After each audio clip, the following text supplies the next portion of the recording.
Jesus loves our daily Bible school. சிங்கத்தின் மேல் விரியல் பாவம் நீ நடந்து வாழ சிங்கத்தை வலு சொக்கத்தையும் வீழ்ச்ச போடுவாய் ஒன்று சேதப்படுத்தாது சொன்னீரே தீண்டாது சொன்னீரேப்பா. ஏசு ரத்தம் குடும்பத்தின் மீது ஏசு ரத்தம் வீட்டு நிலைக்கால பூசப்பட்டிருக்கிறது. ஓ ரத்தம் உங்களுக்கு தெளிக்கப்பட்டிருக்கிறது. உங்களுக்கு பரிந்து பேசு ரத்தம் வல்லமை ரத்தம் ஜீவன ரத்தம் இயேசு கிறிஸ்து ரத்தம். ஓ ரத்தத்தை ஆராதிக்கிறோம். இயேசு ரத்தத்தை புகழ்கிறோம் ஆண்டவரே. ஹல்லேலூயா ஹல்லேலூயா. எங்களுக்கு நன்மைகள் பேசுகிறவரே கோடி கோடி ஸ்தோத்திரம் அப்பா. நன்றி நன்றி. கர்த்தர் மேல் பாரத்தை வைத்து விடு, கலங்கி தவிக்காதே.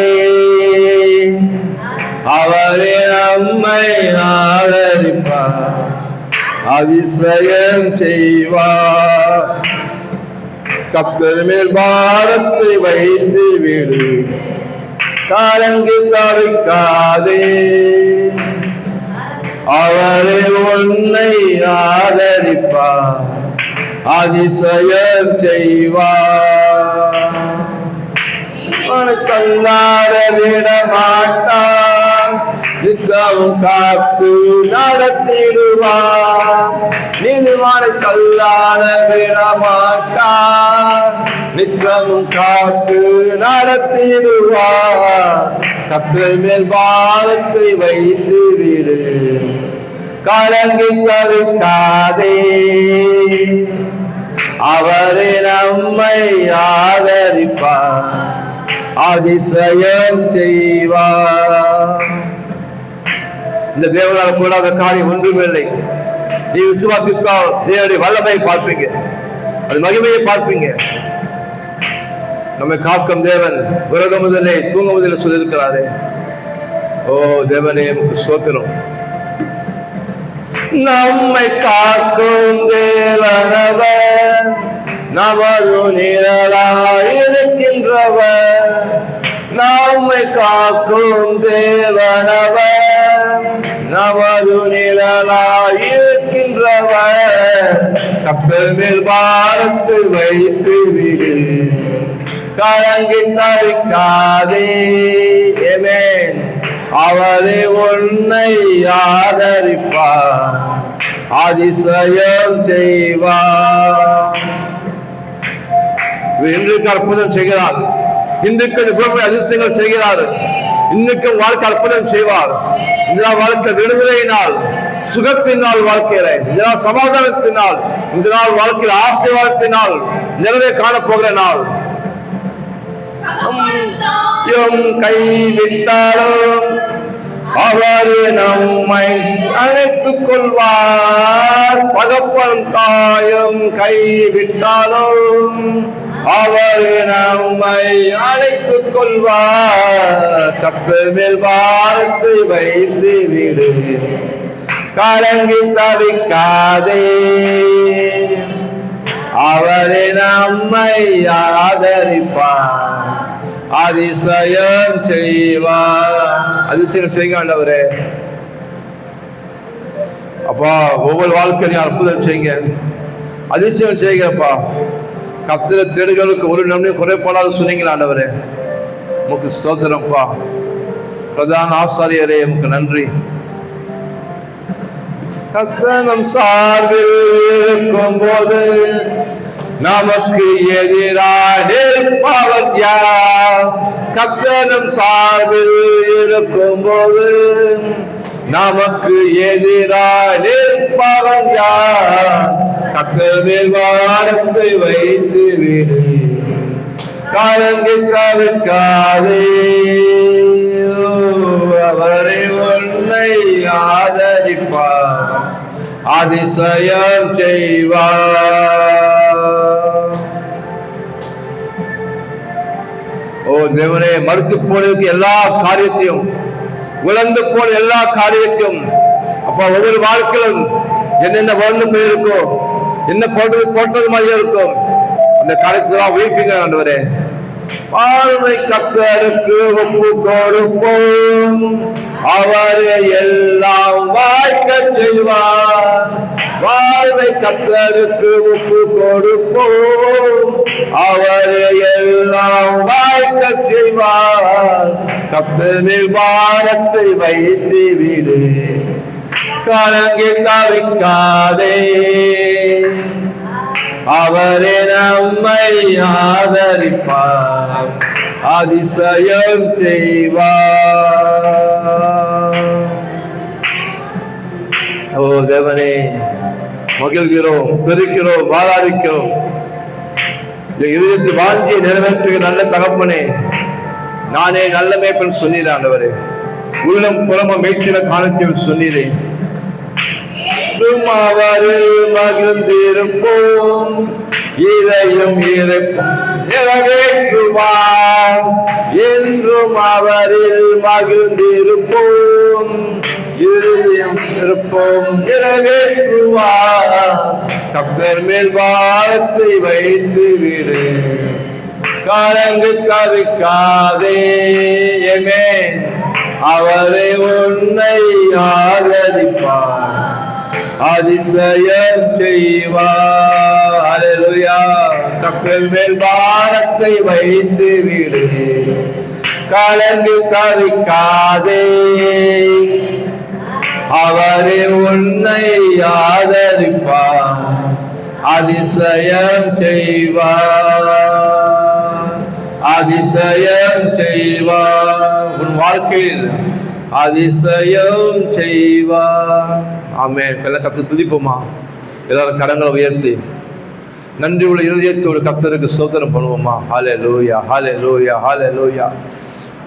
தேவன் சொன்னார், யோசனாதர், நானே நல்ல மேய்ப்பன், அவரே நல்ல பாஸ்டர், ஆடுகளுக்காக ஜீவனை கொடுக்க வந்து சொன்னாரே. ஏகா பாதா லபா லே மதுரினி மஹந்தரோ லே கவல நம ஷே ஹாதோ. அப்பா, நாங்கள் கர்த்தரை நோக்கி நீர் அடைக்கலும், எங்கள் கோட்டை, எங்கள் தேவன், நாங்கள் நம்பியிருக்கிறது சொல்லலாமே. ஆமென், ஹல்லேலூயா. கர்த்தர் சொன்னாரே, நான் உன்னை விட்டு வாங்க மாட்டேன், உன்னை கைவிட மாட்டேன் சொன்னாரே.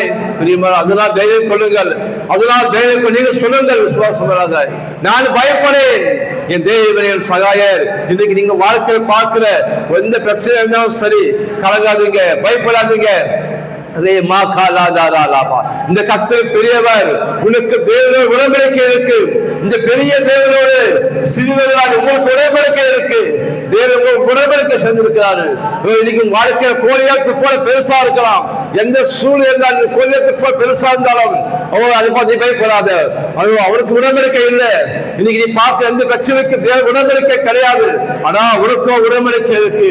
இந்த பெரிய தேவனுக்கு உடன்படிக்கை இருக்கு, மேலான உடன்படிக்கை உனக்கு இருக்கு. மேலான பிராமிஸ் சொல்லியிருக்கிற கர்த்தர் உனக்கு விரோதமாக உருவாக்கப்படும் எந்த ஆயுதமும் வாய்க்காதும் சொல்லியிருக்கிறாரே. ஹல்லேலூயா, ஹல்லேலூயா. உன்னை குற்றப்படுத்த எந்த நாவை குற்றப்படுத்துவாய், இது ஊழியக்கார சுதந்திரம் சொல்லியிருக்கிறாரே. ஆமென், ஹல்லேலூயா.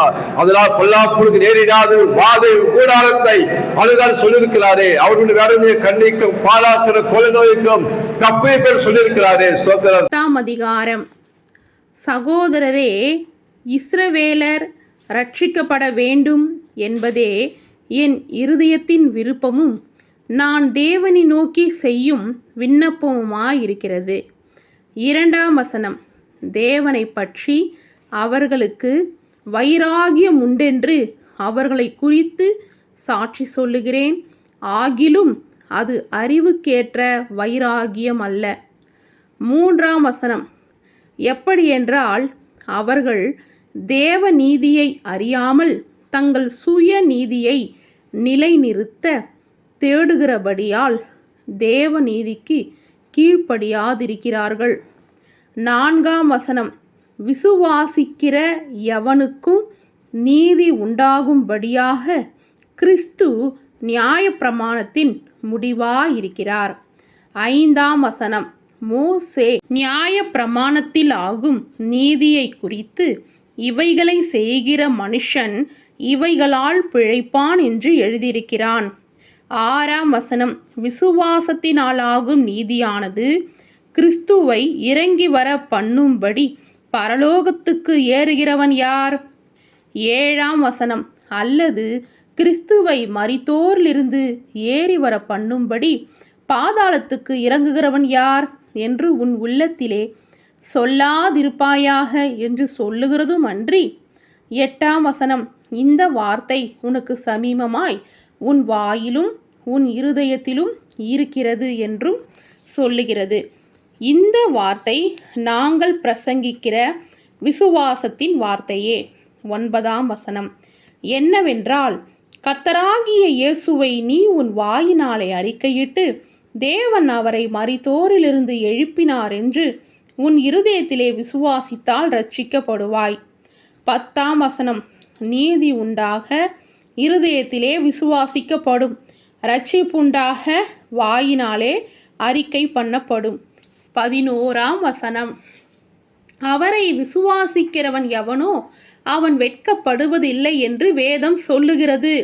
12ஆம் வசனம் யூதன் என்றும் கிரேக்கன் என்றும் வித்தியாசமே இல்லை, எல்லாருக்கும் கர்த்தரானவர் தம்மை தொழுது கொள்ளுகிற யாவருக்கும் ஐஸ்வர்ய சம்பன்னராயிருக்கிறார்.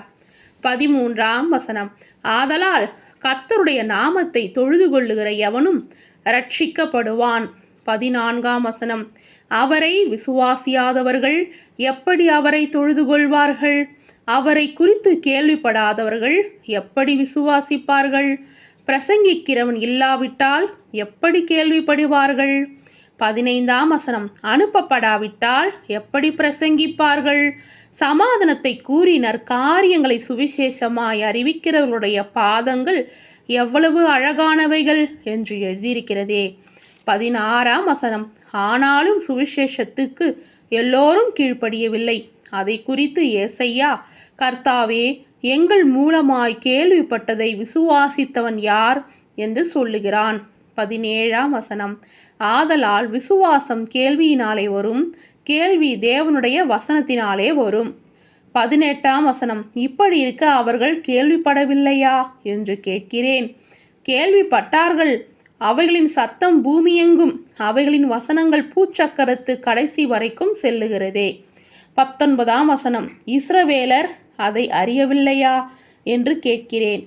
அறிந்தார்கள். முதலாவது மோசே, எனக்கு ஜனங்கள் அல்லாதவர்களை கொண்டு நான் உங்களுக்கு எரிச்சல் உண்டாக்குவேன், புத்தியினமுள்ள ஜனங்களாலே உங்களுக்கு கோபம் ஊட்டுவேன் என்றான். 20ஆம் வசனம் அல்லாமலும் ஏசையா, என்னை தேடாதவர்களாலே கண்டறியப்பட்டேன், என்னை விசாரித்து கேளாதவர்களாலே வெளியரங்கமானேன் என்று தைரியம் கொண்டு சொல்லுகிறான்.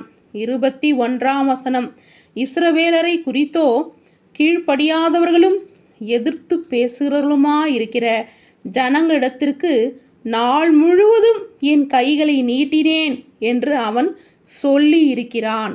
ஆமேன். Hallelujah. Praise the lord children. ரோமர் 10ஆம் அதிகாரம் 10ஆம் வசனம் 10:10 ஞாபகம் வச்சுக்கோங்க.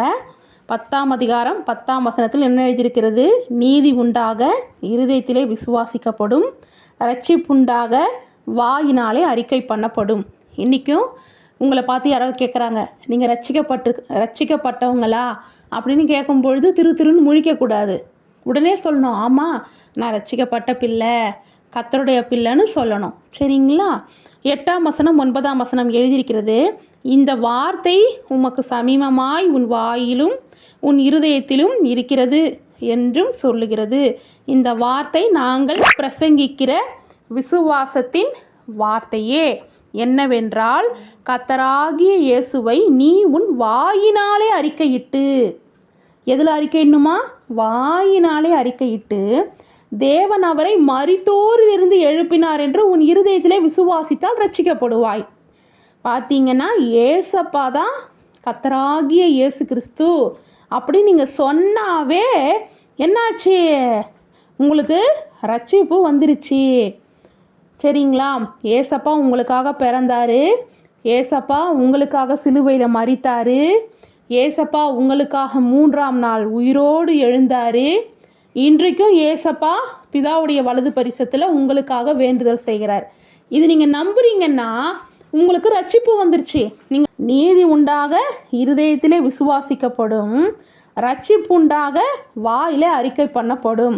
நீங்கள் நம்புறீங்களா? உண்மையாக மனசில் நம்புறீங்களா? அப்போ கண்டிப்பாக உங்களுக்கு நீதி வந்துருச்சு. வாயில் சொல்கிறீங்களா? அப்போ உங்களுக்கு என்ன வந்துருச்சு? ரட்சிப்பு வந்துருச்சு. அப்போ யாராவது உங்களை கேட்டு நீங்கள் ரட்சிக்கப்பட்டவங்களான்னு கேட்டால், ஆமாம் நான் ரட்சிக்கப்பட்ட பிள்ளை அப்படின்னு நீங்கள் சொல்லணும். ஓகேங்களா? ஞானஸ்தானம் எடுக்கிறது எதை குறிக்கிறது அப்படின்னா, ரட்சிக்கப்பட்டதின் அடையாளம். ரட்சிக்கப்பட்ட பிறகு அதுக்கப்புறம் என்ன பண்ணணும்? அதன் அடையாளமாக வெளியரங்கமாக ஞானஸ்தானம் எடுக்கணும். ஓகேங்களா? ஞானஸ்தானம் எடுத்தாதான் ரட்சிப்பு வந்துச்சின்னு கிடையாது. நம்ம இருதயத்தில் விசுவாசித்து வாயில் அறிக்கை செய்தாவே ரட்சிப்பு வந்துருச்சு. அதன் அடையாளம் தான் ஞானஸ்தானம். சரிங்களா? ஒருவன் ஜலத்தினாலும் ஆவினாலும் பிறவாவிட்டால் பரலோக ராஜ்யத்தில் பிரவேசிக்க முடியாதுன்னு ஏசப்பா சொல்லியிருக்காரு. அதனால் இருதயத்தில் மட்டும் நம்புகிறவங்களா இல்லாமல், வாயில் மட்டும் அறிக்கை பண்ணுகிறவளாக மட்டும் இல்லாமல், அடுத்த ஸ்டெப்பு போகணும். ஞானஸ்தானம் எடுக்கணும். சரிங்களா பிள்ளைகளா? உங்களுக்கு ஒரு வயது வரும் பொழுது, வாலிப பிள்ளைகளாகும் பொழுது உங்ககிட்ட கேட்டு என்ன பண்ணுவாங்க? பாஸ்டர் கண்டிப்பாக உங்களுக்கு ஞானஸ்தானம் கொடுப்பாங்க. சரிங்களா? அப்போ நம்ம இருதயத்தில் விசுவாசிக்கணும்.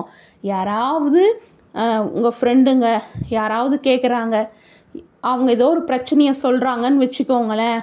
பிரச்சனையை சொல்லும் பொழுது அநேகர் என்ன பண்ணுறீங்க? ஏசப்பா உனக்கு உதவி செய்வார், ஏசப்பா உங்கள் வாழ்க்கையில் அற்புதம் செய்வாருன்னு சொல்கிறதுக்கு கூட என்ன வரமாட்டேங்குது? வாய் வரமாட்டேங்குது. அந்த நேரத்தில் நம்ம ஏசப்பாவை வெளியில் சொல்ல மாட்டோம். ஏசப்பா உங்களுடைய வியாதி எல்லாத்தையும் சிலுவையில் சுமந்துட்டாரு, நீங்கள் சுமக்க வேணாம் அப்படின்னு கூட நம்ம வாயில் என்ன பண்ண மாட்டோம்? இயேசுவை அறிக்கை பண்ண மாட்டோம். கரெக்டுங்களா? அப்போ நம்ம ரட்சிக்கப்பட்டு என்ன பயன்? ரட்சிக்கப்பட்டவங்க அப்படின்னாவே நம்ம என்ன பண்ணணும்? இயேசுவை பற்றி சொல்லணும், அறிக்கை செய்யணும். இருதயத்தில் விசுவாசிக்கிற நம்ம வாயில் அறிக்கை செய்யணும். கர்த்தராகிய இயேசு கிறிஸ்துவை சொந்த இரட்சகராக ஏற்றுக்கொண்ட நீங்கள் ஞானஸ்நானமும் எடுத்துக்கொள்ளணும். பரிசுத்த ஆவினாலும் நிரப்பப்படணும். சில்ட்ரன்ஸ், இப்போ உங்களுக்கு கேள்வி கேட்கலாமா? அவரை டேஷ் எவனோ அவன் வெட்கப்படுவது இல்லை என்று வேதம் சொல்லுகிறது. ஆ விசுவாசிக்கிறவன், ஆ விசுவாசியாதவன், ஈ நம்பாதவன். சரியான விடையை எழுதி அனுப்புங்க. கர்த்தர் உங்களை அளவில்லாமல் நிறைவாக ஆசீர்வதிப்பார். ஆமீன். பாய்.